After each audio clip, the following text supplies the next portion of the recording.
वळूयात पुढच्या बातमीकडे। ही बातमी सुद्धा मुंबईकरांच्या दृष्टीने अतिशय आनंदाची आणि महत्त्वाची। कोस्टल रोडचं थडानी जंक्शन वरळी ते मरीन ड्राइव्ह या दरम्यानची एक मार्गिका सोमवारपासून म्हणजे 11 मार्चपासून वाहतुकीसाठी खुली केली जाते। सोमवारी मुख्यमंत्री एकनाथ शिंदे आणि दोन्ही उपमुख्यमंत्र्यांच्या हस्ते दक्षिण मुंबईतल्या एका मार्गिकेचं उद्घाटन होईल। मुंबईची वाहतुकीची कोंडी फोडण्यासाठी कोस्टल रोड प्रकल्प महत्त्वाचा आहे आणि या प्रकल्पाचं 86% काम पूर्ण झालं असून मे अखेरपर्यंत संपूर्ण मार्ग मुंबईकरांच्या सेवेत दाखल होईल असं नियोजन पालिका प्रशासनानं केलंय।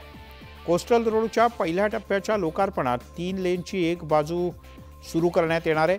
त्यामुळे वरळीहून मरीन ड्राइव्हकडे थेट जाता येईल। हा मार्ग सकाळी 8 ते रात्री 8 असा केवळ 12 तासच सुरू राहील। ही मार्गिका सुरू झाल्यानंतर पाऊण तासाचा प्रवास अवघ्या 10 ते 15 मिनिटात करता येणार आहे।